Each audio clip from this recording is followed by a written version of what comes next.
Okay, so welcome to the Multivariable Calculus course on 2021. My name is Hyo-Sang Kang, your instructor for this semester, and we are going to have lots of fun this semester because the course will not be only lecture, but we'll have lots of activities regarding your project. So let's begin with our syllabus. Here's our syllabus. The screen that you're seeing is the Notion page that I'm running. So you have a little slight lagging here. This is the same page that I uploaded on the course description on our school website. So here's my information. My office is the E7 building, G11. And my email address is here.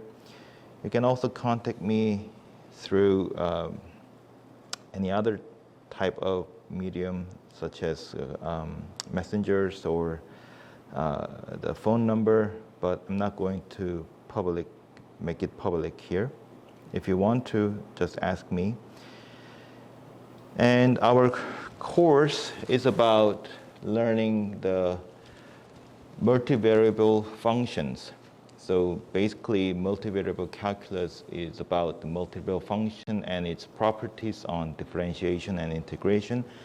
And meanwhile, at the time when I wrote this syllabus, I didn't aim for the project-based learning, but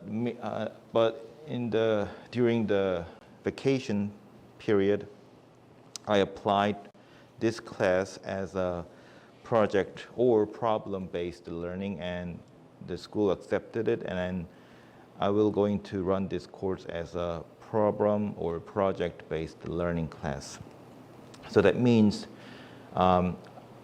it's not just going to be a lecture, but it's going to be the project, your own project that involves this course.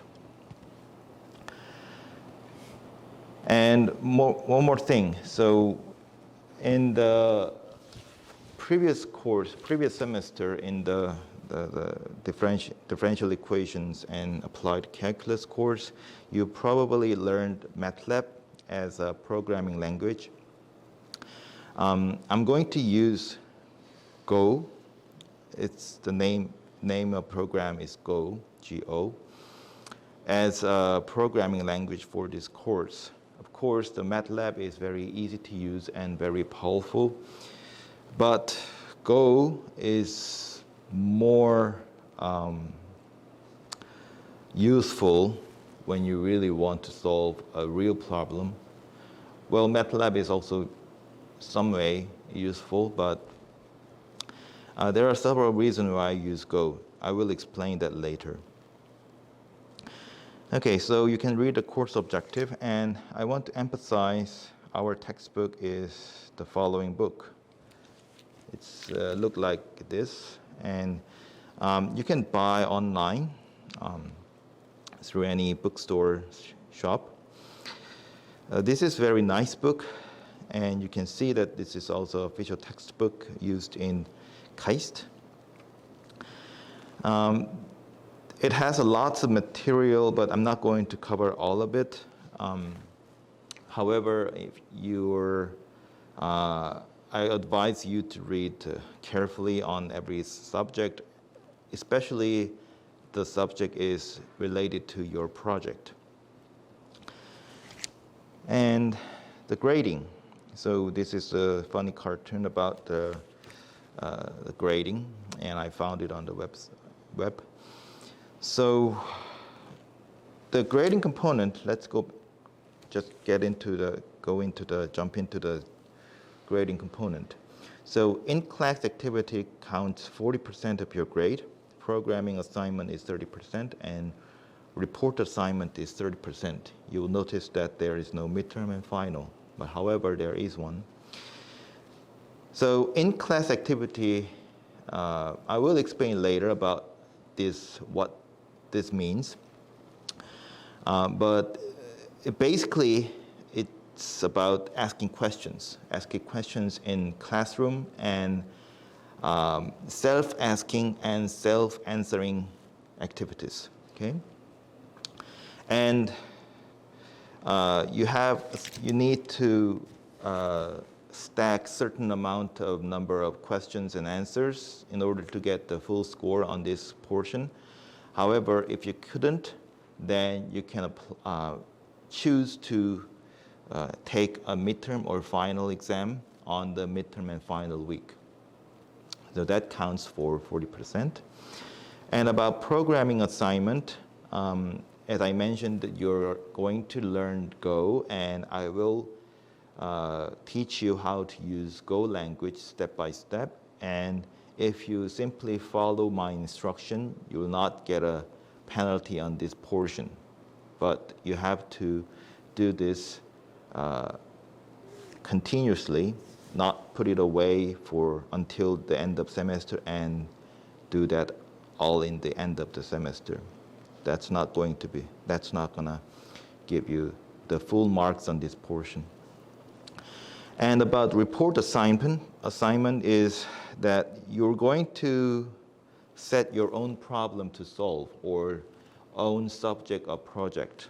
And you're going to write about how you set up your problem and how you manage to organize the strategy of solving that problem. And if you actually did solve the problem or project, then explain how you did it and what was the result and what's the expectation of your outcome, and so on. That counts 30% of your grade. So this is a Go code about your letter grade. Basically, it means that if you have higher than 90 points, then you'll get an A+. You have a higher than 80 point or equal to 80 point, then you get A, and so on. So you can read this code and find out by yourself what was the actual grading scheme.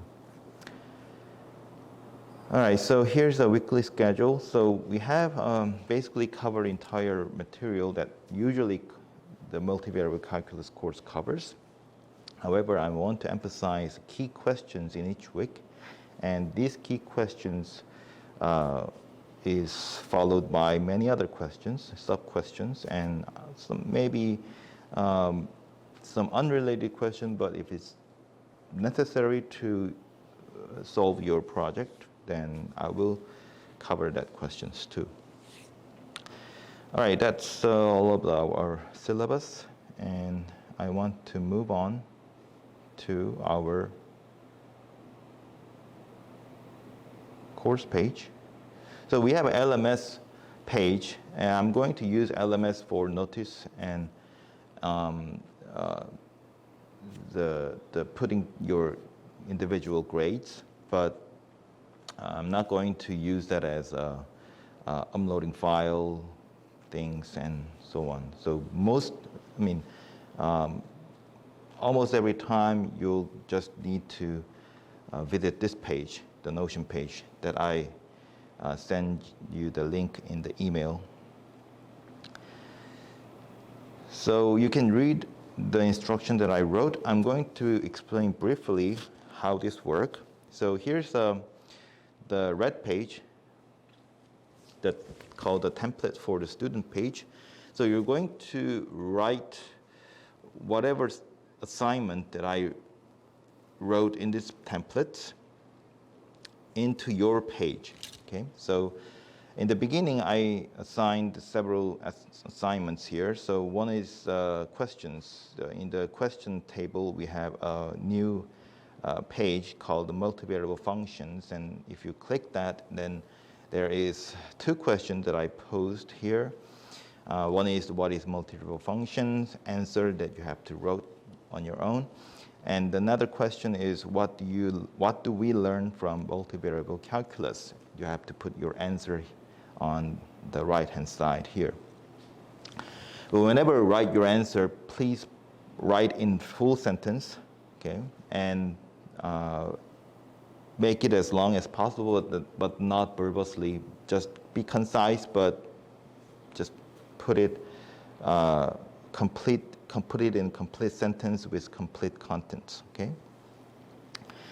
So this is our assignment in this question section, and I said that this question counts for in-class activities in your grade. And there's a programming assignment too. So my first Go code is our first assignment that says that task is writing the Go code using these following instructions. So you have to create two files, the main.co and main.exe. And if you're using Linux or Mac, then the main is the name of file, the executable file. And you are expected to run this main.exe, and it should output the string, hello, welcome to BS101. Now, how do I check you actually did that? So you have to put your code into the website, and then you have to embed that website into this Notion page. So that website is called Replit. So Replit is a free website that you can upload your code and run your code. I will explain that later how you use this website. And the next one is the project. So you have to your own project. So I want to ask you fundamental questions of your project. So if you click that, so there's a little bit of lagging here. So I asked, what is the fundamental problem that you want to solve, or fundamental questions? So the question that you think it's very important for you and it's very critical to solve in your own perspective. So I want you to find the problem that is important to you, not important to others.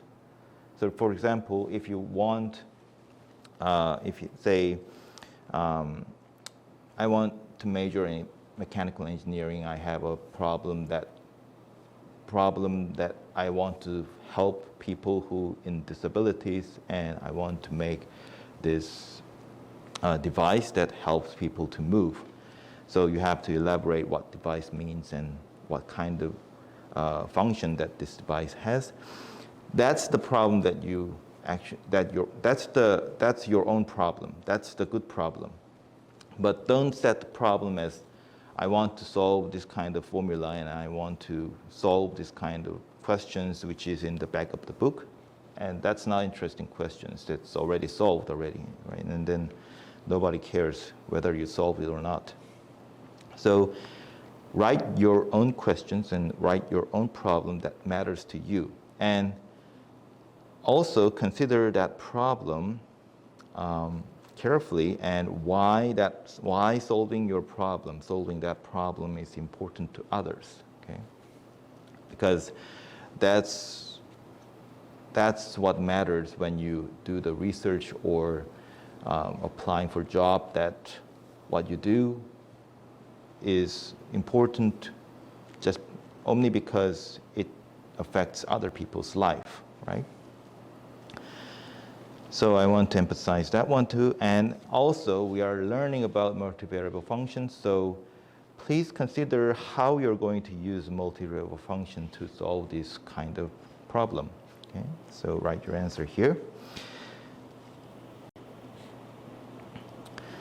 And you see the final report, I already made it as a empty page. So the title is just a temporary title. You can use your own title of your project report and write freely on this page how you express your report. So some of you are not familiar with this Notion page, Notion website. So I'm going to show you how to use it later. I'm just going through the briefly going through what it looks like here. So extra means that you can use anything on down below. You can put anything on down below. I'm not going to care about what's on these extras. However, don't change this question tab, the programming heading and project heading and the contents of this, the name of these tables.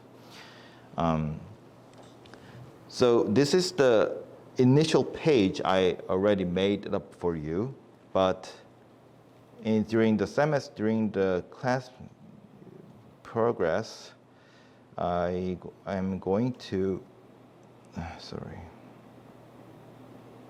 let's go back to here. I'm going to upload new assignment to this red page, okay, to this red page. So you're going to see the difference between the previous page and the current page, and you have to copy or copy and paste these newly added pages to your own page, and then write your answer to your own page. You're not writing your answer to this template. You're just copying from the template and then write it on your own page. Okay. So let me. These pages are made for only visible to these persons, each persons. So you see that if you click on this one, this is me, and this is our teaching assistant who's here, sitting here. Say hello. And you see, I invited you these pages through the DGIST email. You have to make your account using the same email, okay? And then once you do this, you can see that on your left menu here, like here, you will see the pages that I shared with you, okay? And also, this page, this page itself is visible to anyone, so it's public here. So you can access this page anytime, but you cannot edit it. But the individual page, you can view it, only you can view, and only you can edit. Of course, I can edit too, but I'm not going to edit.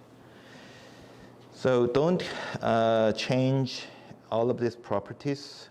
Don't check this, because this is for my personal uses here. So I'm going to use this for checking someone who actually did well on some of the assignment, and I will introduce that in the class. So don't check any check marks here.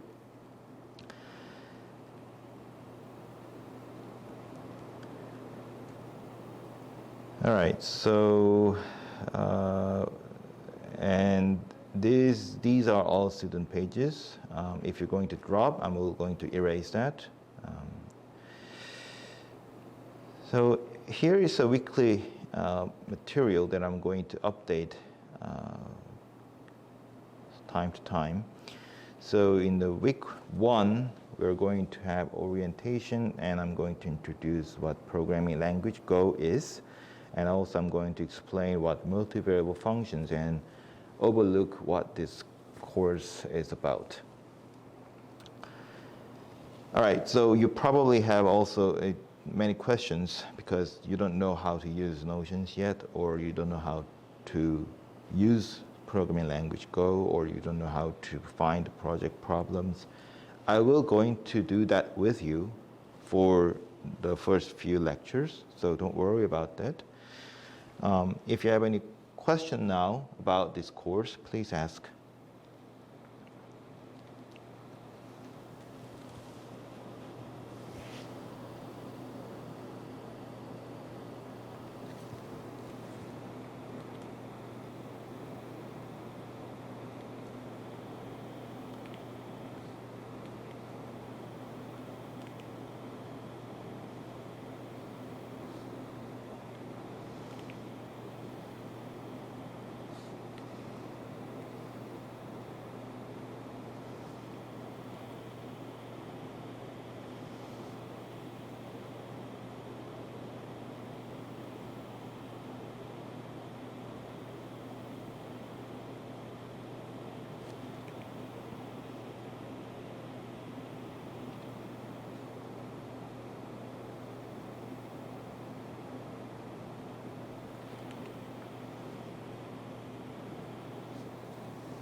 No questions? Yes, you have to write your whole project report in English.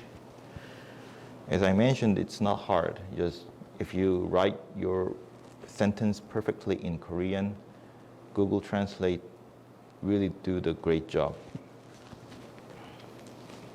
Good questions. So thank you for asking question in English too.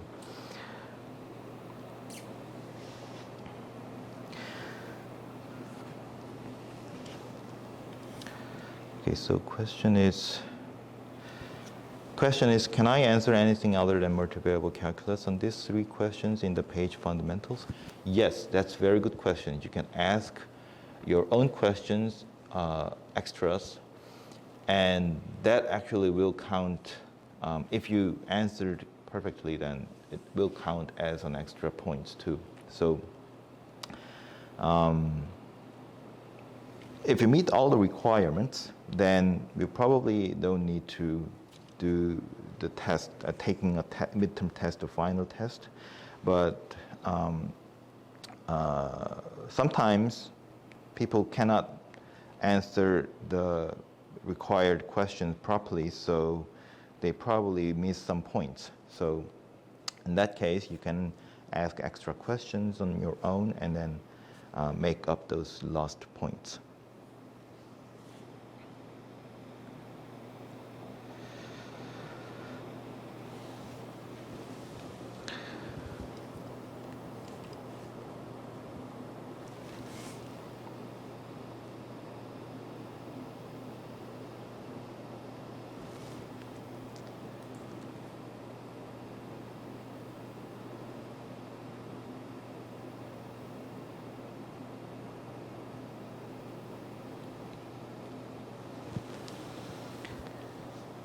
Okay, I also want to say about the class participation. It's free. I mean, you can choose whether you want to join online or offline.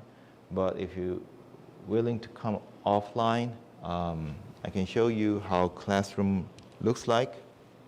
So you can see through the small webcam on the bottom right. So this is a classroom usually which can take up to 40 students. But because of this corona situation, we probably have maximum of 20 students in this classroom. So if more than 20 students willing to come, then it should be on the first come, first serve basis.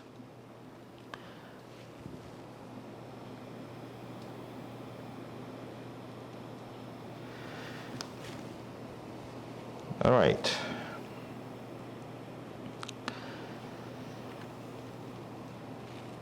So where should we begin? Let's start with our questions. This is syllabus, sorry. Oh, hang on. All right, so let's begin with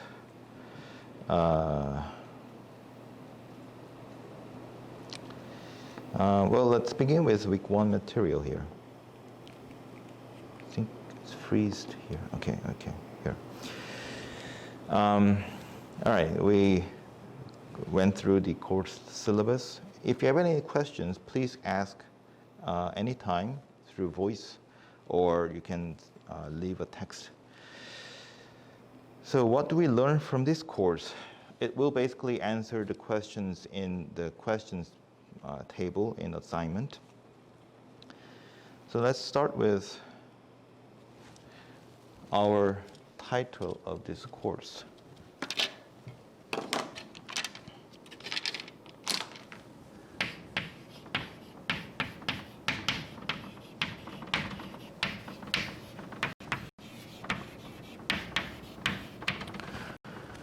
So I want to know what multivariable calculus is about.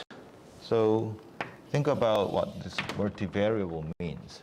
So it says multivariable. It means there are many variables.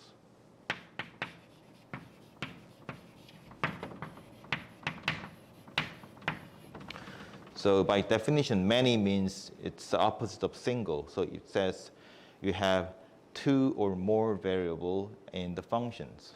So it's about a function,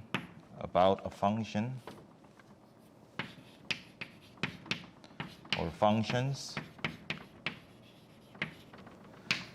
with two or more variables. And what's about calculus? So usually when you say about calculus, it's about differentiation and integration and properties regarding that concept. Integration and differentiation.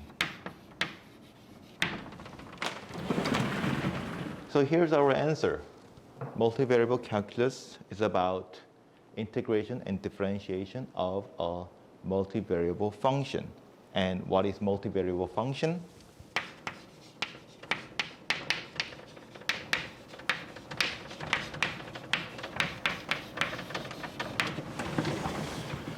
So, as I mentioned, it's about a function with two or more variables, but usually when you say single variable function, it's written as y equals to f of x, right? Y and x are also variables. We have two variables. Why we don't call it a multivariable function? Well, so you have to elaborate this definition further. So y equals to f of x is called a single variable function.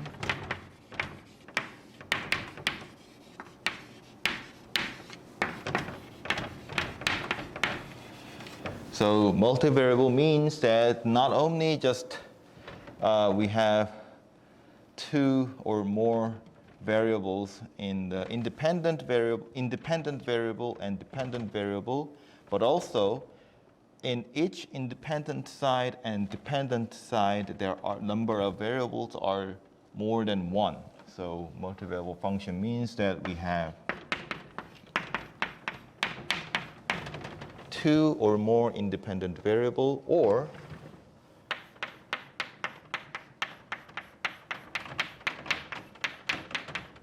two or more dependent variable. So you see, we have a function called name f, and this f, x and y serves as independent variable that determines the dependent variable z.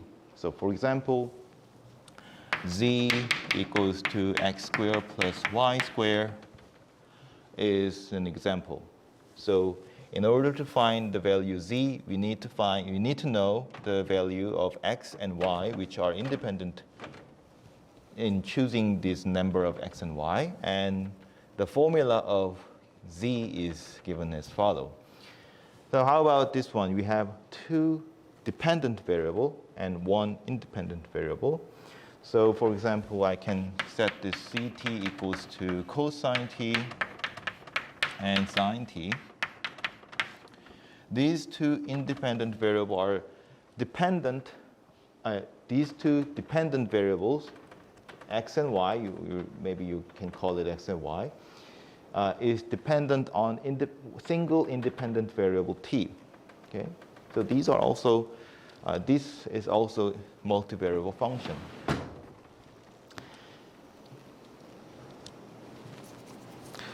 So that answers two questions. You can write it in your full sentence on your own. And briefly, let's go through what we're going to learn in this course. So it has been 7th year teaching this multivariable calculus in DGIST, and I have also lots of years teaching this course in other institute. So in this moment that I kind of know the full material in my head, what's going to happen in this semester. So for example,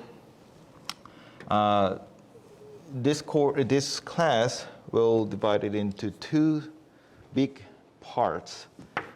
The first part will count about the differentiation, and the second part is counts They will teach about the integration. So in the differentiation of multivariable function, we will begin with the differentiation of single variable functions and how to generalize that. Before that, we need a notion of partial derivative, and that involves the limit of multivariable function. And once you know the partial derivative, now you can think about the differentiability of multivariable functions. That involves some linear transformation, which is the matrix. So definition is not hard, but what hard is about the application of this differentiation. So we're going to use this concept of differentiation to find approximation of function,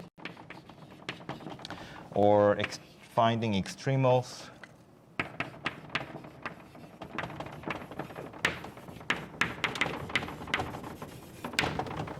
and so on. Okay. So this is the first part of our lecture, and the second part is about the integration. Now you're going to integrate multivariable functions. That means you're not having area as integration. So now we have a different situation. So first of all, in the integration, we're going to talk about double or multiple integral. And once we define what that is, we're going to talk about line or surface integral. And once we know these concepts, then we have to talk about the vector fields.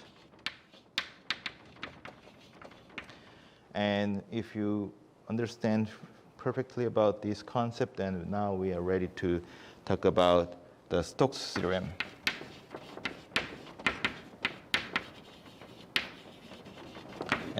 Or Gauss theorem, which is called divergence theorem.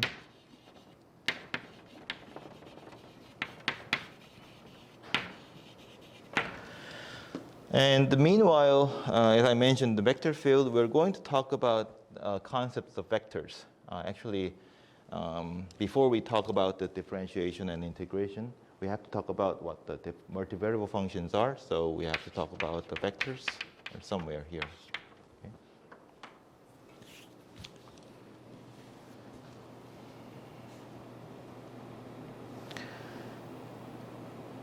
Okay.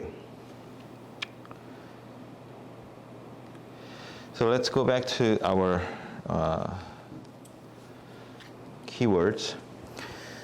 So let me mention a few things about class participation. So how to ask questions. So if you read carefully again about the first project, I asked a question based on three words.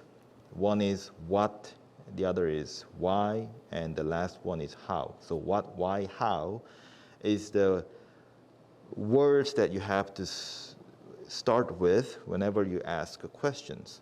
So for example, I want to know what is multivariable functions. So the question is about what, and I want to know why we have to study multivariable function. So there's no answer to that, but you can find your own answer.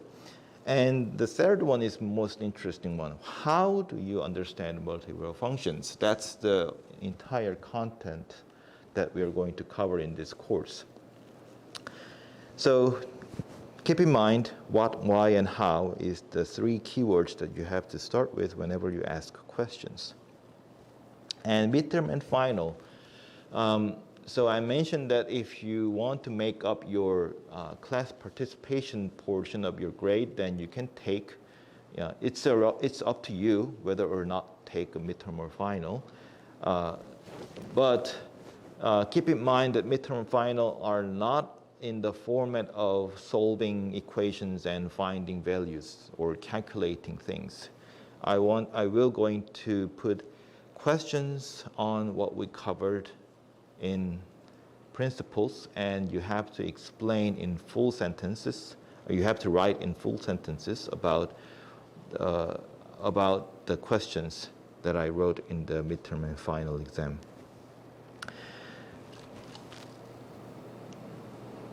Okay, so let me mention about the project.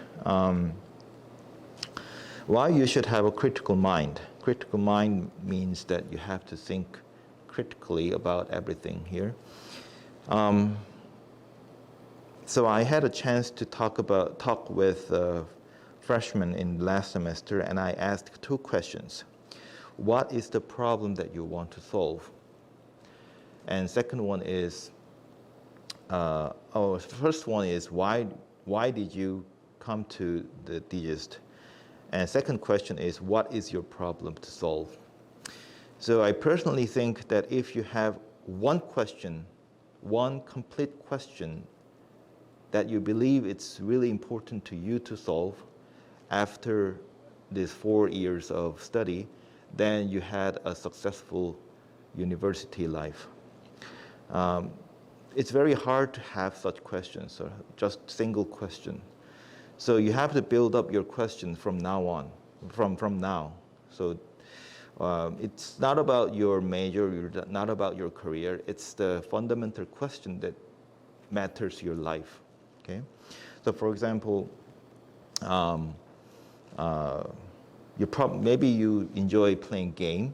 Then it could be the problem is about game. You're making game or playing well in game or analyzing game or building games, whatever.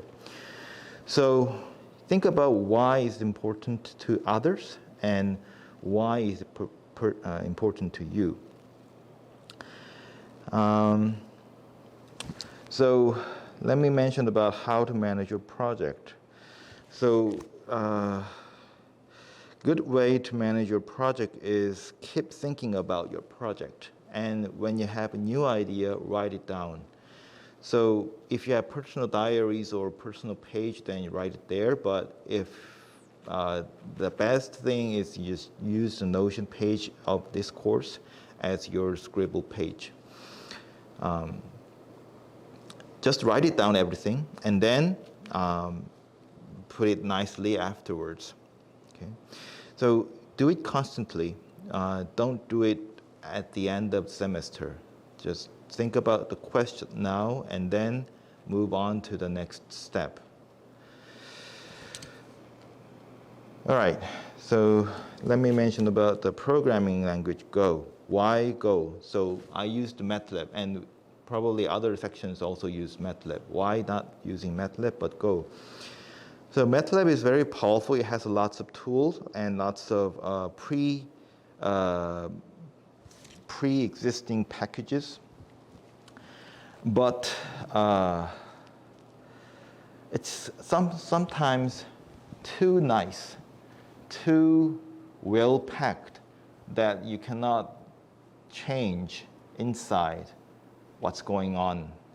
So Go is more primitive. So you have to even write your own code to sort out these arrays. Go doesn't provide the basic packages, not many basic packages, but people are writing Go codes that if they need something, then they publish it to the GitHub site, and then you can download and use it. And there are many packages that are available to other programming language, then it's available to Go packages too. And that's not the reason why I use Go. So Go is very intuitive language. I used C, Python, MATLAB, and so far Go is the best language that I can learn quickly, and I can read other people's code quickly. So how to learn Go? So just Google Go. Go here. Sorry, it's lagging here because I'm recording and the streaming same time. Here we have Go programming language. The golang.org is the official Golang distributing page, and you can download Go here, and also you can let me here. You can work any Go code in the playground, and if you click Documents, there's a tutorial how to install Go and how to get started. So this one is good. This one is good. Good place to start. What is this? Okay. And also the tour of Go. This is the step-by-step guide to learn Go language. So I suggest you to follow this instruction at once and then move on to the next step. So this is very useful. So if you know some pre-knowledge on programming, then Go could be a very nice language to learn, but I know that most of you have no experience on programming languages, so I will do step-by-step instructions on Go, and if you simply follow my instruction and typing exactly the same thing that I show you, then I'm not going to make any penalty on programming portion of the grade, okay? Just follow my instructions. But if you do more, if you want to do more, then it's great. You can put it into the project and to get an extra, or you can put it into maybe question sections and you can get more extra points. All right, so that's the Go language. What I do teach and not teach on Go. So I'm not expert on Go or expert or programming language. I'm just, if you put it analogy of driving a car is like writing a programming code. I'm just a driver, regular driver, normal driver that drives in the regular city roads. Experts like professors in computer science are Formula One driver. I'm not teaching how to drive a Formula One car. Okay? I'm just teaching you how to drive a regular car, normal car, with just not violating the rules. Okay, don't expect too much on me, but I can probably assist you how to accomplish your task if you are first time using this programming language Go.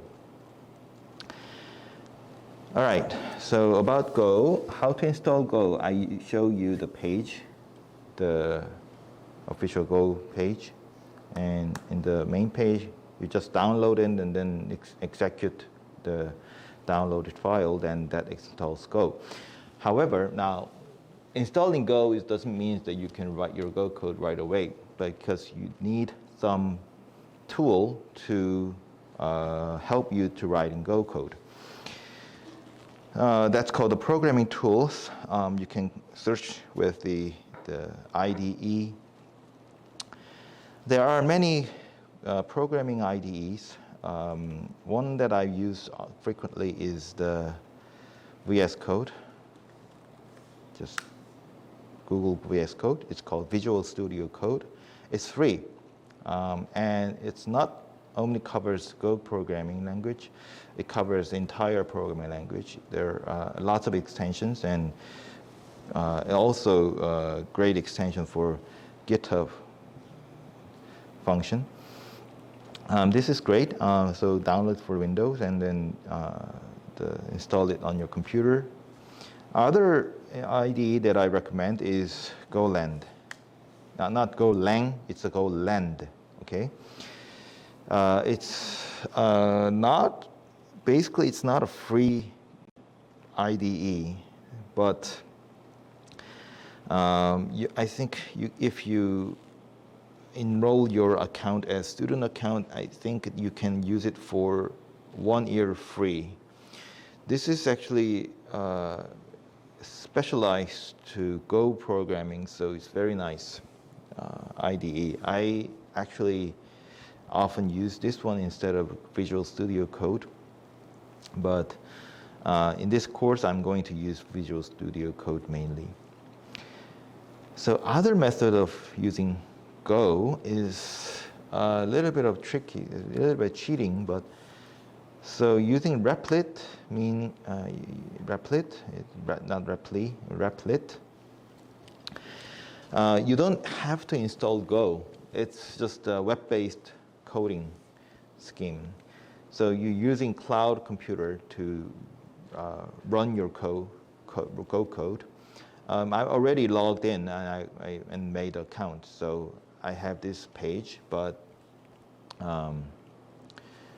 you might have a different page. Just log in, and then let's say I want to make a new Replit, we call the REPL or something like that.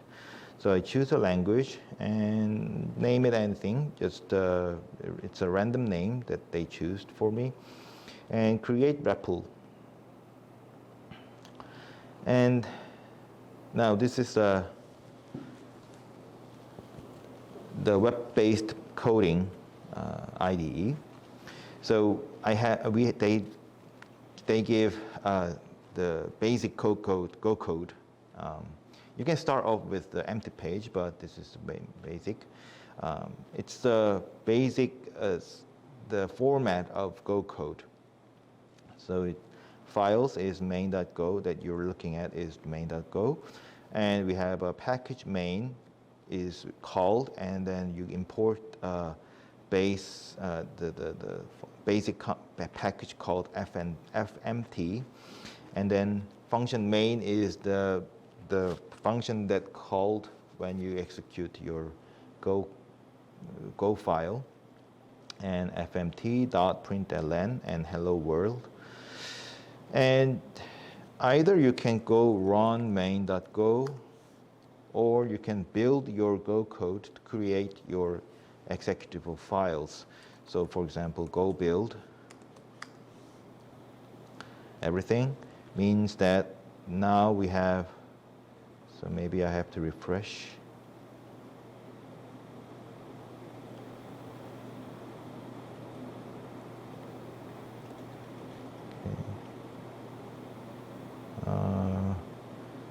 Go build. They should have main.exe here, but they don't have here. Okay, so they have in here, and when I put ls command, they have main right here. That's an executable file. So if you run this in the window, then it will be main.exe. But this is the Linux, the cloud and computer is a Linux-based computer, so we have just main. So main is the executable file here. So I'm going to run this main here. Then they have the same message. The message comes from this function, so hello world.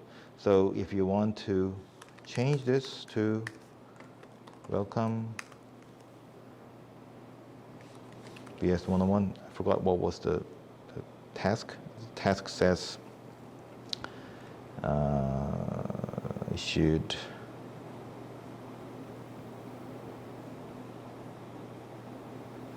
so in this task, my first Go code requires me to put welcome, hello, welcome to BS101, right? So then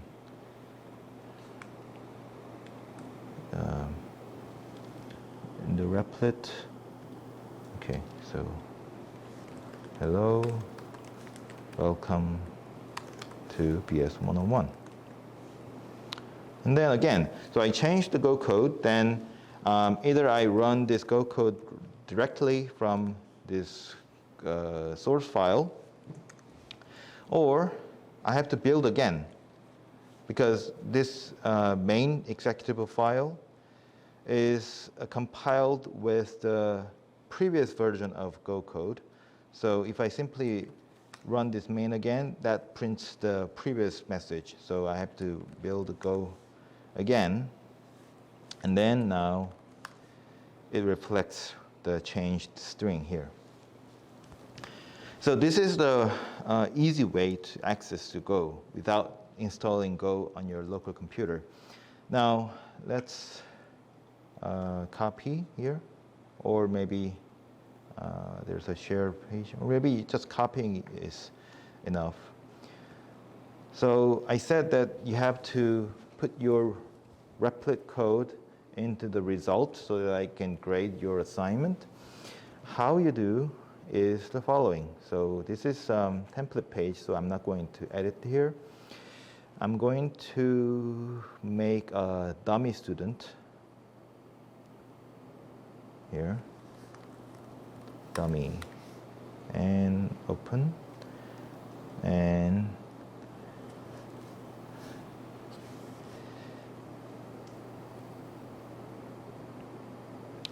so here's pages.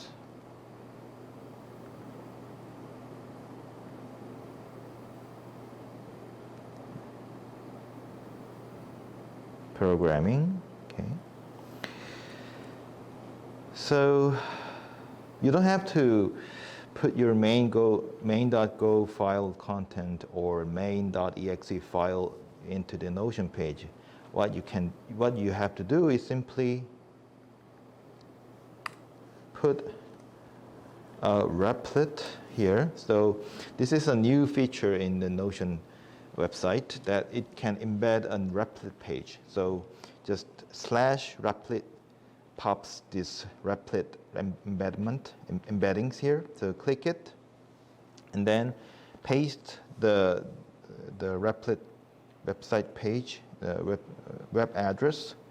So that's the address of Replit REPL, the previous REPL in the Replit.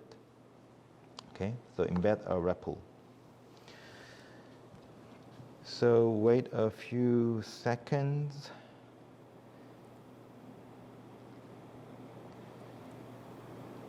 Then I have exactly the same thing in this Notion page. Okay. So what's good about this page is that you can even edit your REPL here. Okay. So for example, I can put a exclamation point here, and then I want to run this again. Go run main.go.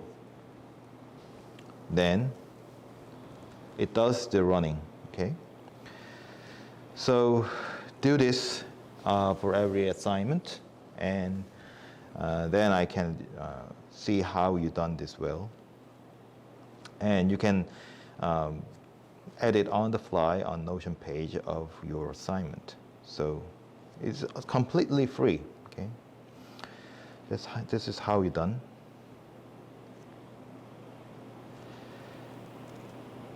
Okay, so what else?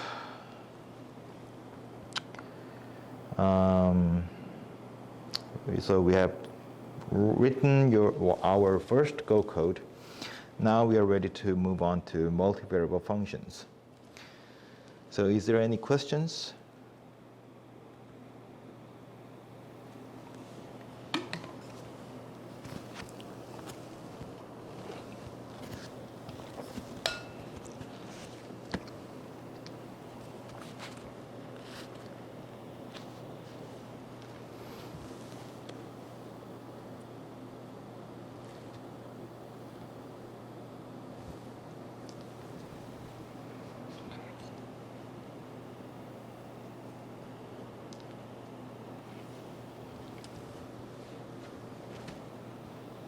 No, there is no lecture note.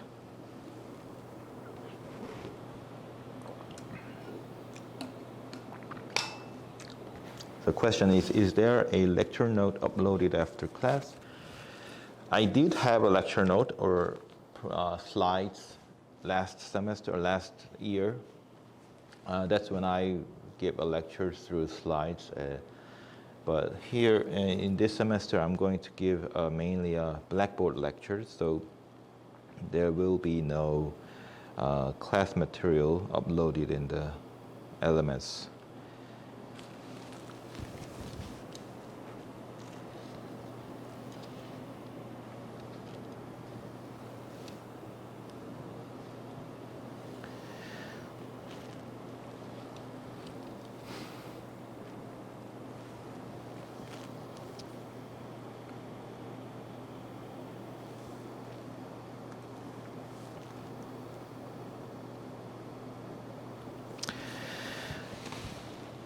Okay.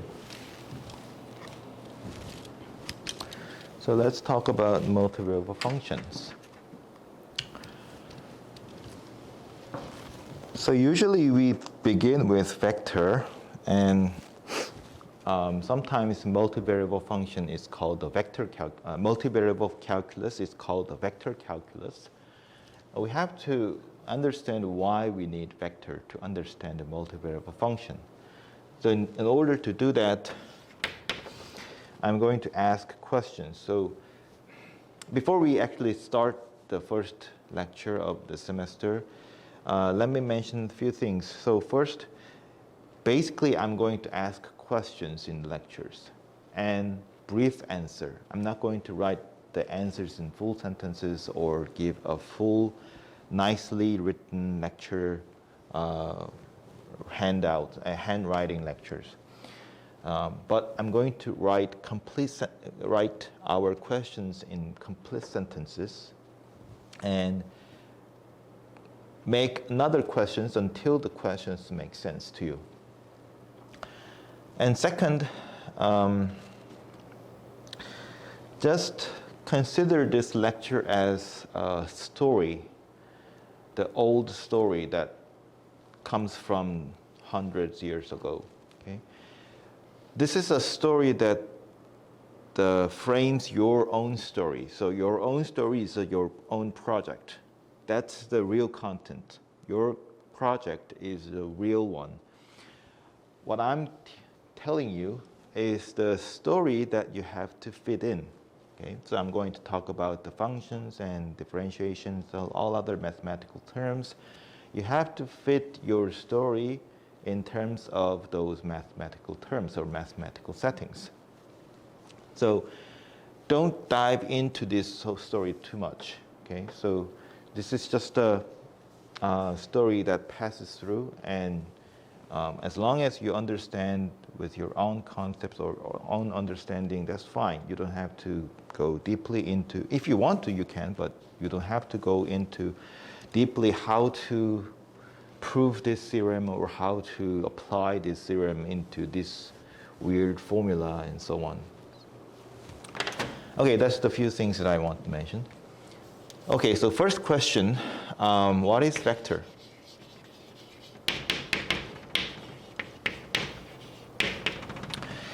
So a few years ago, I didn't have to ask this question because high school students already learn about the vectors in high school. But now high school doesn't teach the vector anymore, so I have to define it. So I'm going to tell you that there are several versions of definition of vectors, but the easiest one is the following. You have n tuple of real numbers is called n-dimensional vector, and these are real numbers.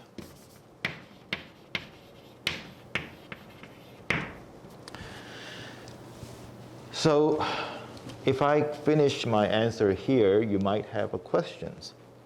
What is the difference between vector and just tuple of numbers? Because there's actually no difference. I said the n-dimensional vector is just a collection of different n numbers in orders. It's just the n tuple of numbers. So This is not complete answer. You may already guessed. So we need a few more properties of vectors. So first, if you have two vectors, you can add them together. So how you add two vectors is adding component-wise of these values. A1 plus B1 is the first component, and so on, and AN plus BN is the last component. So once you add these two vectors, you get a new vector. Okay?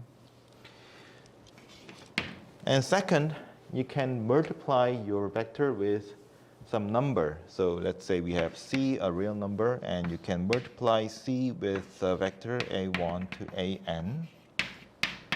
How you multiply is using the distributive law, and C times A1 is the first component, and C times AN is the last component. So you already, again, you get a new vector here. So this is the intuitive, the most easiest way to define a vector.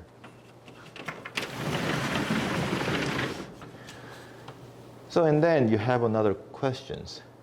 As I already mentioned before, what is the other way of defining vectors? What is the abstract way of defining vectors? If you want to, I can tell you, but that's your own task to find out the answer. So I will give you a hint that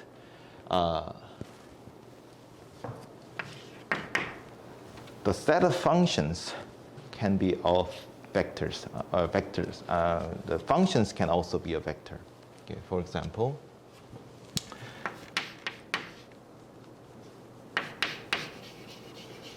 this question is there another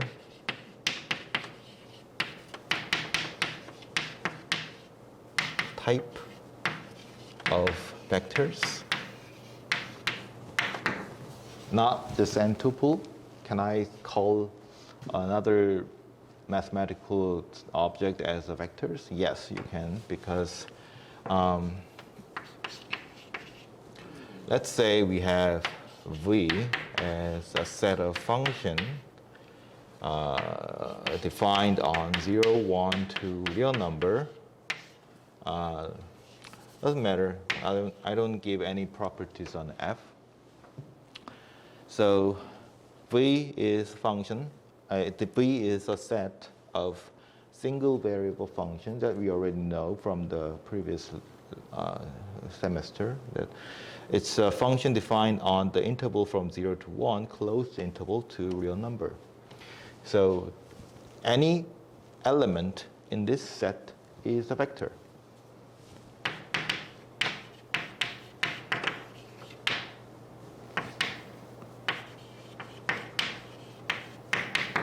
It's a set of vectors. It's a function, but it can serve as a vector. Find out why it happens. Why it makes sense. So there are abstract definitions of vector space and vectors. You can Google it and find easily what that is.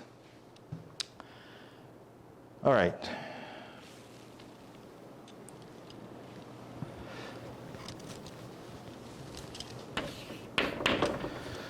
So let's think about what can we do with the vectors? Why or what or why? It basically can be the same questions. Why do we need vectors? It's too general, right? Vectors are used in many places. So let me be more specific. Why do we need vectors in multivariable calculus?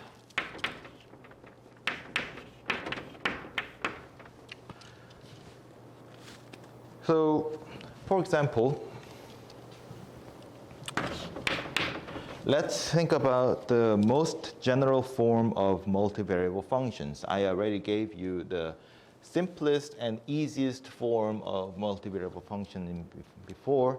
but let me choose to be the most general, let me choose the most general form of multivariable function as the following. So we have x1 to xn as an independent variable of this function f, and y1 to ym as dependent variable of this function. So if I write this way, it means that y1 up to ym is the function depend on this n variable from x1 to xn, and it has n independent variable and m dependent variable. So if you don't care about additive properties and scalar multiplicity of vectors, then these n tuples and m tuples can be considered as the form of vectors, right? So these are m tuples.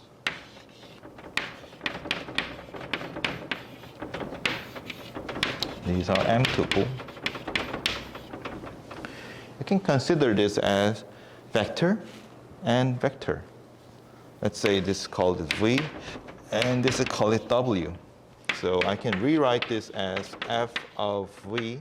Let me put it vector notation here. So the arrow above symbol means that it's considered as a vector.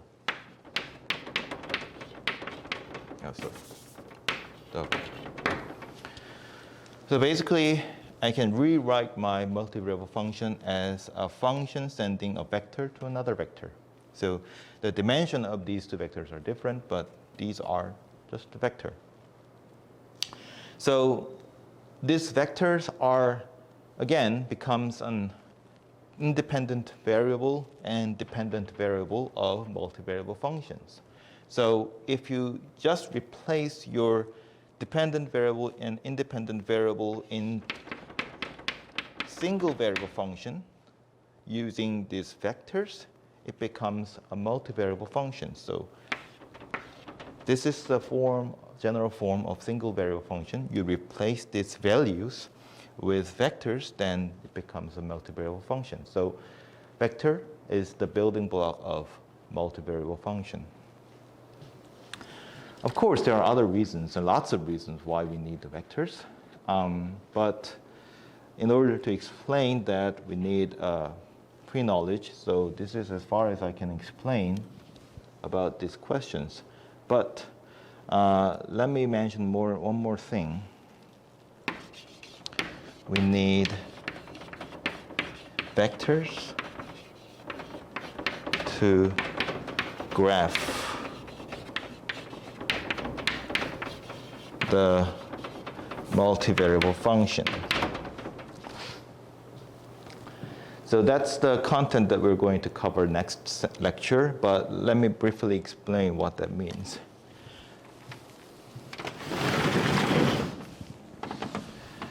So whenever you want to understand a function, you need either formula or the table of values or description of functions, or the last one is the graph of functions.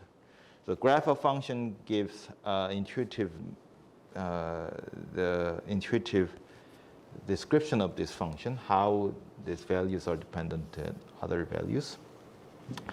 But in the single variable function case, we draw this function in the two-dimensional plane. So x is independent variable.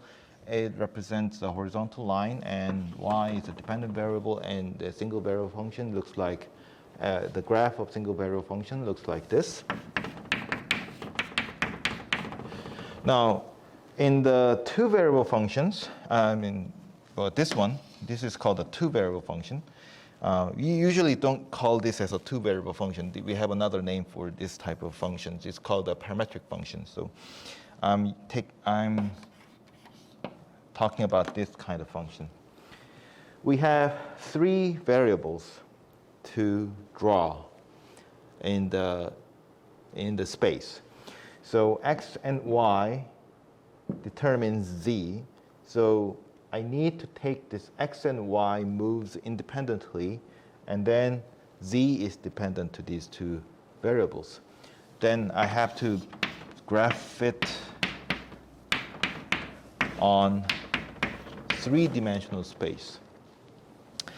So how it's drawn is that for every value of independent variables, let's say x0 and y0, this function has a formula, for example, z equals x squared plus y squared. So there is a z0. In this case, for example, x0 squared, y0 squared, determined by this formula. And I need to plot this point, and I have to do this for entire x0 and y0 on this x and y plane. And then put it all together, it becomes the graph of functions. So how can we draw this graph? So you see this picture looks like three-dimensional thing because we're using our intuition in human mind, but it is not actually three-dimensional picture. It's a two-dimensional picture. It looks like three-dimensional, two-dimensional. So in order to graph this, kind of picture, we need to use the vectors. Okay.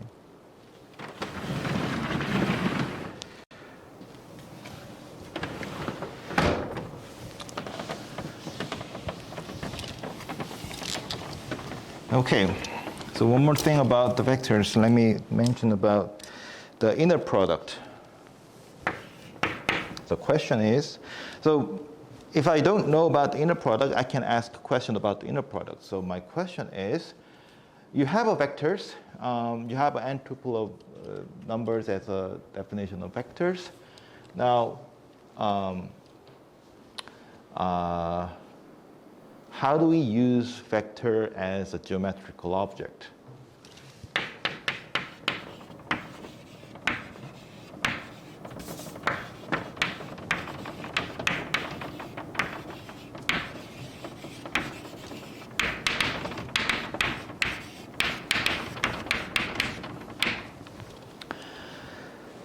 Because if you have a two-dimensional vector, for example, it's just not, it's a pair of points, right? So you can consider first coordinate as an x coordinate and second coordinate as a y coordinate. And this two-dimensional vector only represents the point, okay? You can consider that as an arrow starting from the origin to the point having the same coordinate as vector coordinates. Okay, here, A1 and A2. So this point has the same coordinate as the vector coordinate, phi A1 and A2. So this kind of vector is called the position vector. It just simply tells you the position of this point. Now, it obviously says that vector has some geometrical properties because it gives you the geometric position of a point.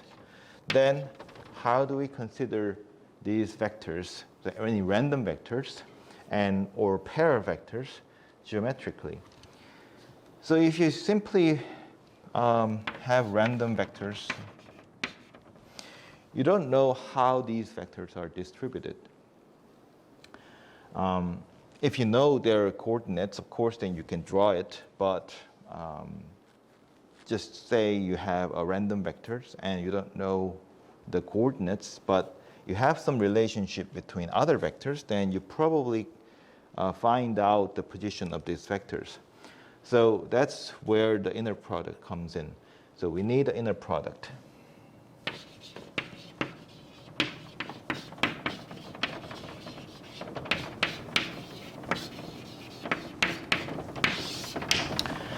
So how do we define inner product? Let me define the general way of defining inner product, and then be more. Let me define the inner product on n-dimensional vectors, and then move on to the general inner product. So we have two n-dimensional vectors. So the symbol for inner product are usually written as the bracket here, and what is it called? Pointy bracket here. And sometimes people write it in this dot, the empty dot symbol.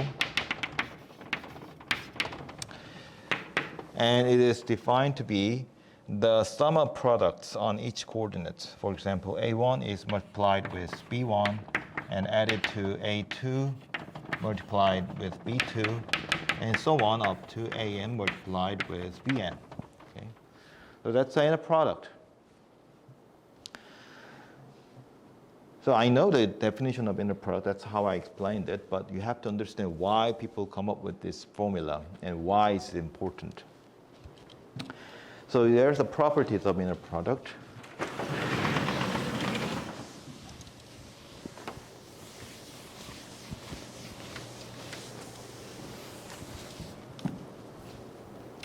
Let's say we have vector, two vectors, and you take the inner product together. I used the empty dot notation of inner product here. So I can, throughout the semester, sometimes I will use this pointy bracket or sometimes use the empty circle. So this is same as these values. So I have to explain what these are. So we have a vector in between these bars. Two vectors are in between these bars. So this means that it's the norm of V. So the norm means that it's square root of inner product of V itself. Okay. Same for the W norm. And what is the theta here? Theta is the angle between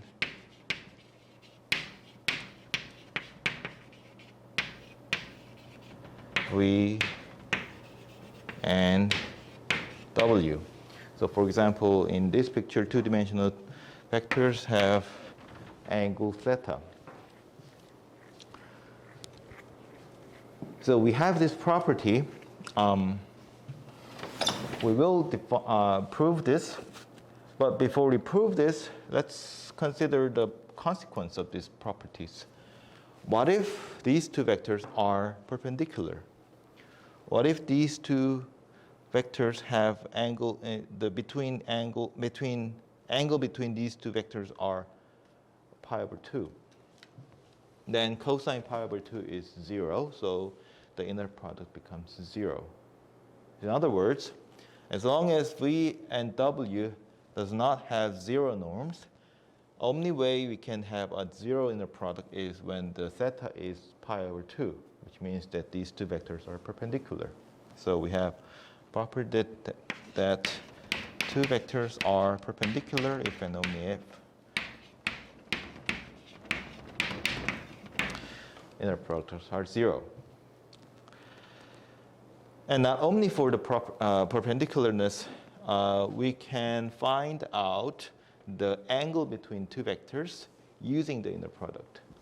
Without actually drawing these vectors into planes, we can find out the angle between these two vectors using these algebraic equations defined for inner product. So that's good about the inner product. That's how we use the inner product as the geometric to find out the geometric position of the vectors.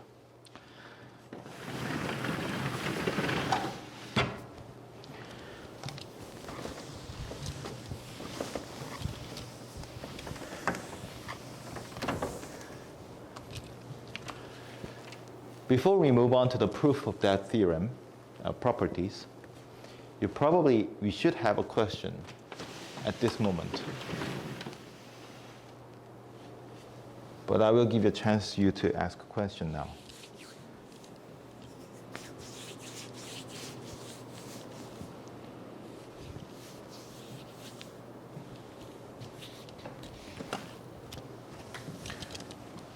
My hint is you should have a question on the definition of zeta here.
I'm guessing that you're thinking about the questions.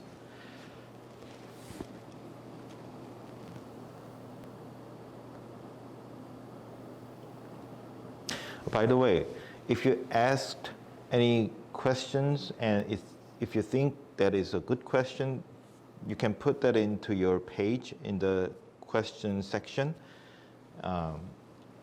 And you can also put the answer based on my answer. Okay.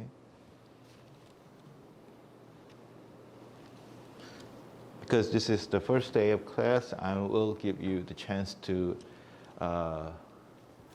make your own questions based on the lecture. So I'm giving a hint that I mentioned that this zeta is the angle between the two vectors.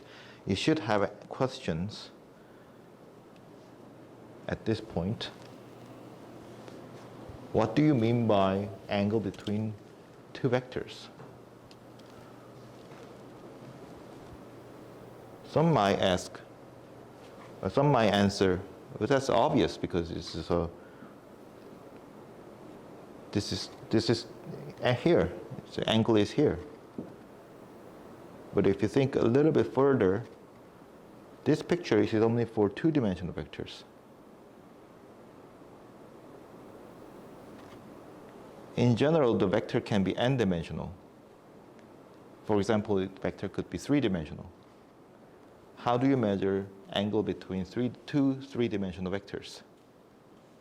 That's my question. Or the question that you probably was going to ask. How to measure? Well, let me say, there could be a lot of ways of measuring, just measuring, but what I really want to ask here is, what is the zeta when V and W are n-dimensional? Here n is bigger than 3, is bigger than or equal to 3.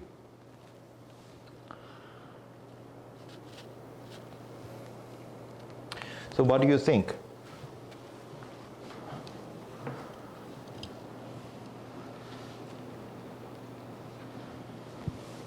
So then the answer should involve how to measure such angle, right?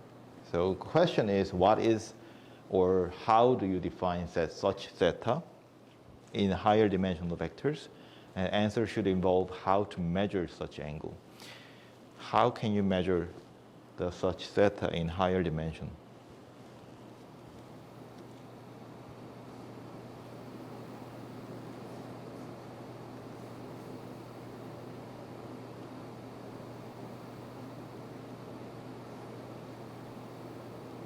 Yes, you can use the inner product and norm. So inner product is defined for any n-dimensional vectors. It's sum of n sum n's of these numbers.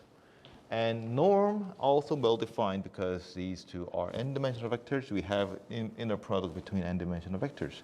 Whenever you take the inner product between same vectors, then you always have a positive number because all the sum n's are squares. So you can take the square root. So norms are well defined. So only thing you have to be clear is what's zeta in this case.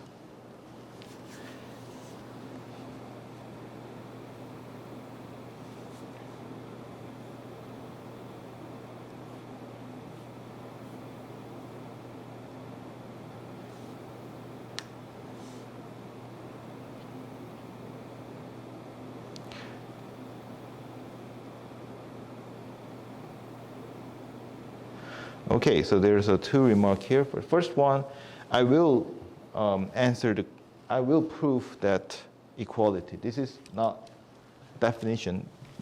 This is the equation that needs some proof. I will prove this. But before, to make sense what this equation means, I ask what zeta is. Second remark is that you can define as inner product divided by two norms and take an arc cosine. That makes sense. That makes sense, but what I meant by this question is if you know the norm, if you know how to find out the inner product and norm, you can find out zeta. But sometimes you have no information about inner product, but just the norm and the zeta itself. Then you can reconstruct your inner product from this information. So then you need to find out how to measure the zeta from the geometric point of view instead of this inner product. So I want to express this way of measuring zeta without using the inner product.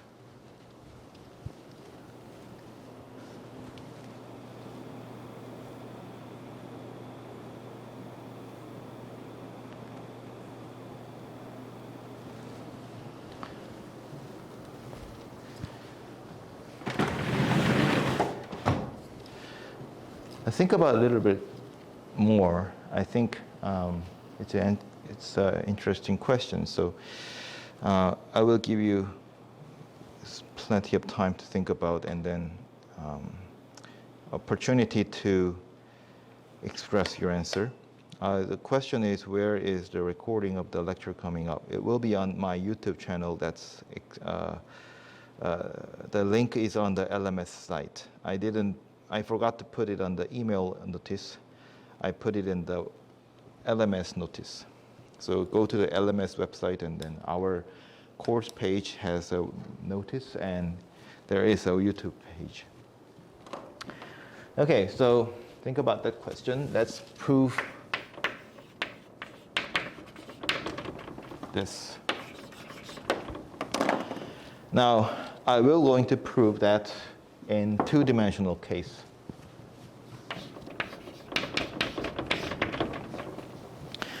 All right, so here we have V as A1 and A2. Now, I have a different way of measuring this A1 and A2, which is polar coordinates. So we have R1 and length and theta 1. Okay, and then W, this is V. And let's say W has length R2 and angle is theta 2.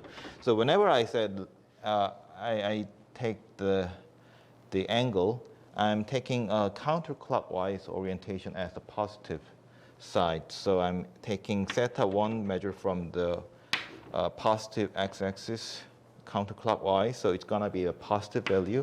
And this W is measured from the positive x-axis to clockwise orientation, so this theta 2 is a negative value. So whichever value that is, I can express that as polar coordinates, so it's R1 1 cosine theta 1 and R2 sine theta 2, sine theta 1. And W, let's say B1 and B2 is given as R2 cosine theta 2, R2 sine theta 2. Let's take the inner product using that definition. The left-hand side is defined to be the sum of products here. So we have R1, R2, cosine theta 1, cosine theta 2. And here R1 and R2, sine theta 1 and sine theta 2. So R1, R2 are common factors. And we have cosine theta 1, cosine theta 2, sine plus sine theta 1 and sine theta 2. We have a formula for cosine and sine, and it becomes cosine of theta 1 minus theta 2. So cosine is even function. It doesn't matter whether I put theta 2 minus theta 1 or theta 1 minus theta 2. Whatever that is, it's an angle between these two vectors. You see, theta 1 minus theta 2 is theta 1 plus this angle, because theta 2 is negative, measured negative here. So this is going to be the cosine theta, the angle between two vectors, times gamma R1 and R2. So R1 is the length of V. When you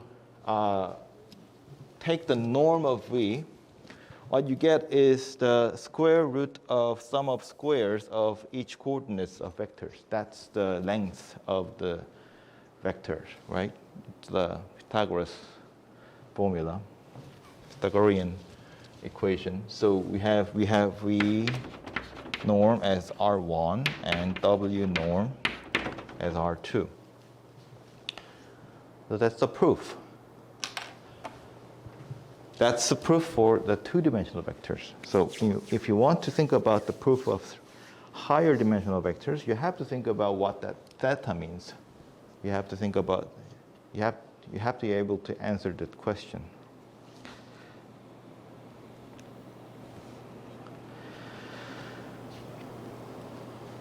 All right. Any other questions?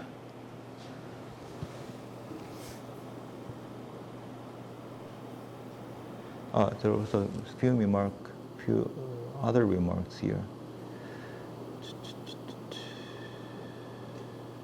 Oh, okay. Okay, that's all.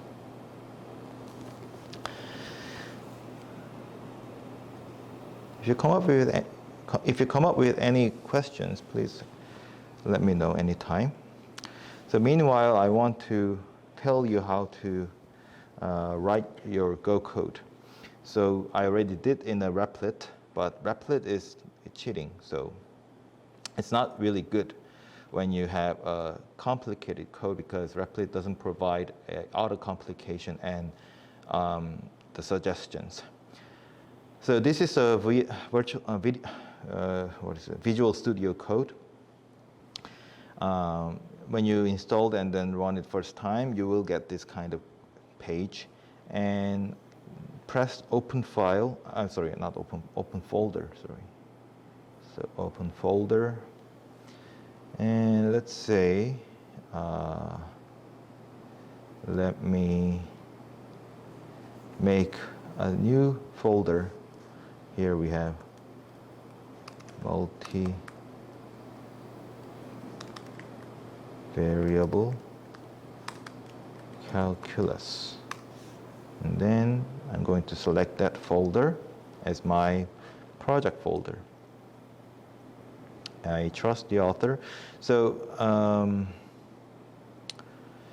so this pops up because I installed the GitHub, which is the Git. So I will trust everything because I am the writer. And let's start with new file. So since they have no the suffix, it says select the language, but let's say let's write a new file here. So I will make a file name as main.go.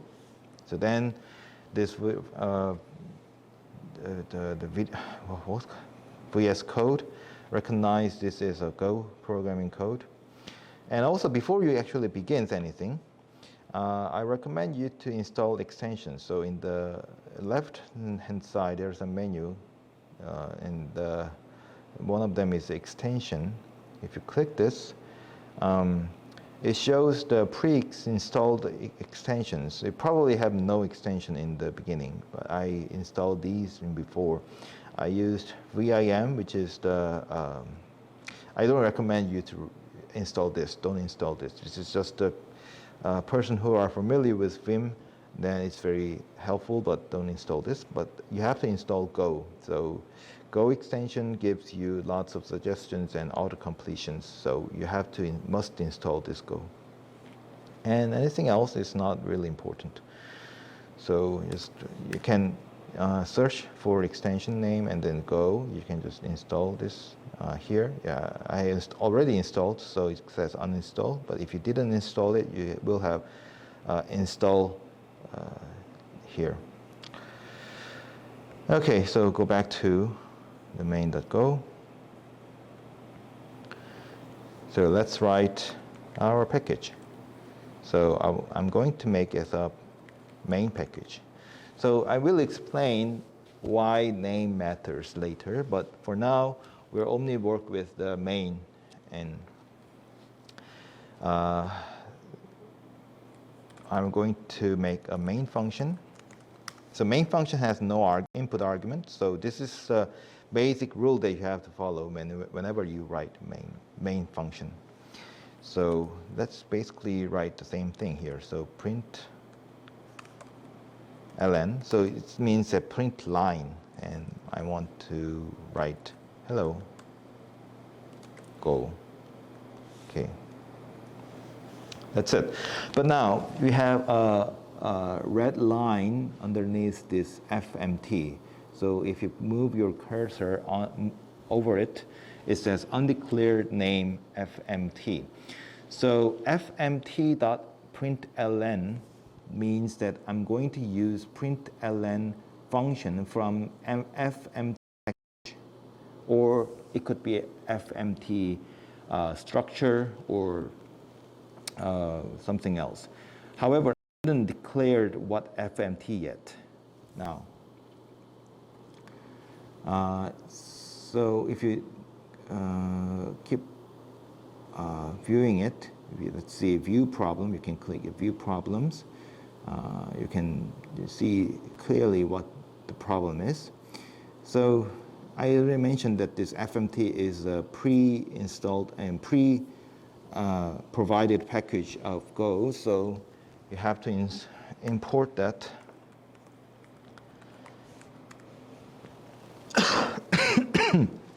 Then you don't have any problem here. So now the red line disappeared here. Now this is final. You have to run this code or build this code. So here, let's see. Go to view and let's see. Press terminal. Okay. So then you have all four different tabs here: problems and output, terminal, debug.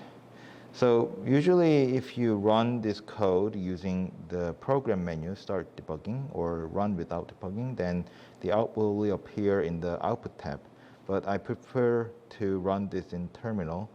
So terminal is just the console command. Here we have a multivariable calculus folder, and I'm using go run main.go.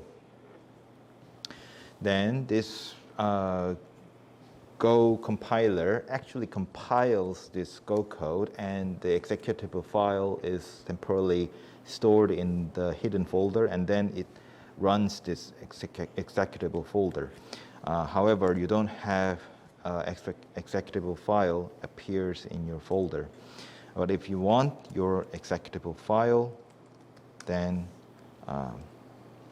you can use the Go Build menu, but you see there's an error message. It says you don't have a go.mod file to find in current directory or any parent directory. It means that you need initialize your Go mode. So Go mode init says that example usage is the following. So you need to provide a name of this package. So I'm going to use Go mode init, and usually it goes with the GitHub page names, but you don't probably have, most of you guys have no GitHub page, so I'm going to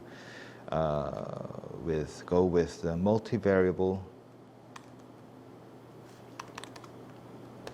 name. Okay, so name can be anything, but usually go with the GitHub site name.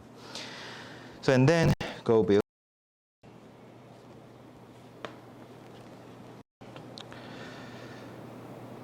The reason why it takes so long is because I'm running the streaming program and recording at the same time, and also running a Zoom. So, but it should finish in no time.